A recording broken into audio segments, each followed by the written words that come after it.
Get started with, I'm not going to make you guys do cabbage today, but I'm going to show you the technique behind it because I don't think anybody wants to make with all of us here a few gallons of coleslaw for no reason. They might have a nice. That's the one thing. That's the one thing I think we all know how to do. Yeah, make coleslaw. Cabbage. Yeah. We're gonna slice it, and then what I do is I do a triangle cut. Take out that center piece right there, pop it off. And cutting it down first and then peeling it makes it a lot easier because you can just get in there, peel down to the good stuff. Just like that.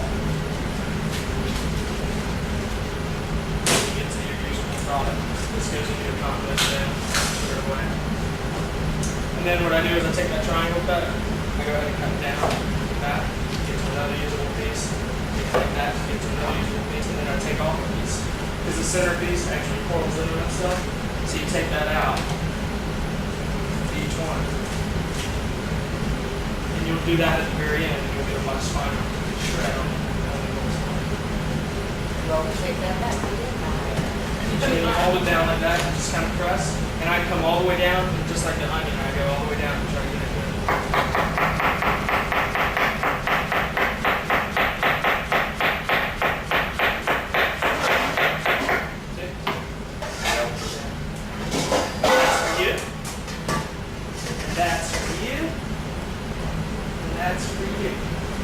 And then let me show you this part too.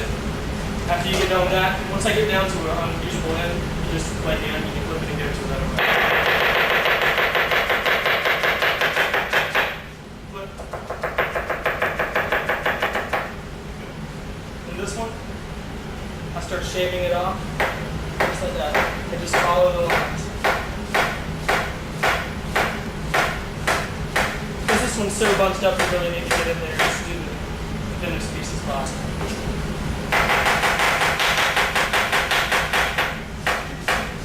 And then I lay it down and I go like that.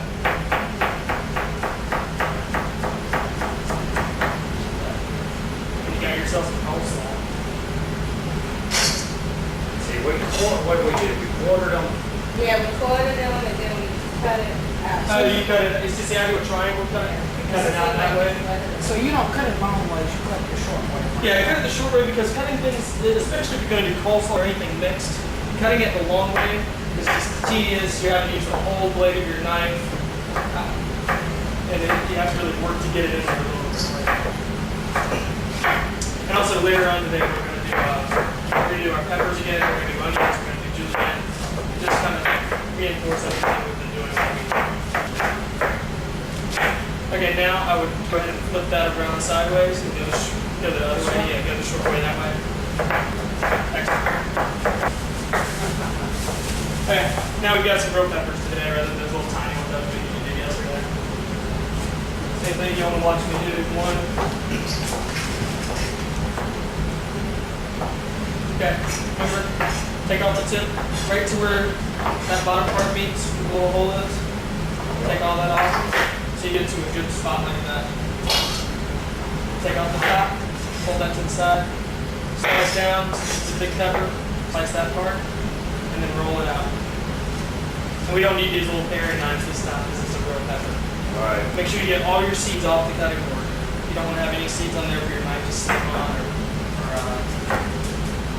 ski around with. And then just go ahead and slice these. You don't have to dice them, just go ahead and slice them. Give me a nice thin slice.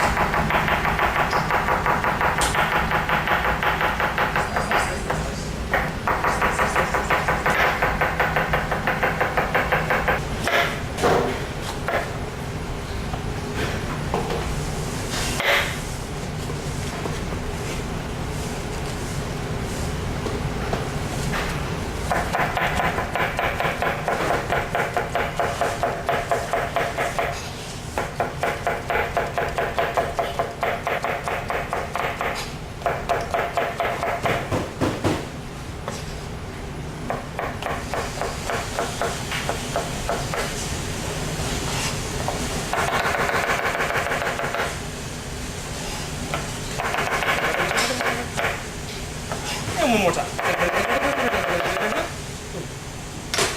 Have you ever had to chop parsley at your job yet, Jessica? No. Do they use fresh parsley or do they use? Oh, like dry? Yeah, Dry parsley. Canned parsley would be interesting. yeah, that would be. Yeah, like canned chicken. Okay. Oh, I got too much bacon in there, Rod. I need to tear it. So you tore it in half. What do you mean you got too much meat? Is that? No, that's fine. That's fine. Well, as long as you don't have any seeds, what we're mainly trying to get out is that whole piece so you can get the seeds out.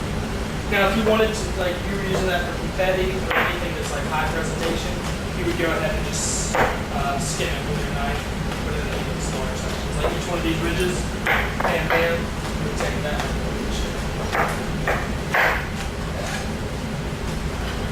You would take that, put it down, take it out like that. And you would do that to every one of those little ridges, and then you would come in here and slice it super thin for your presentation or whatever you're going to do, and then discard the excess.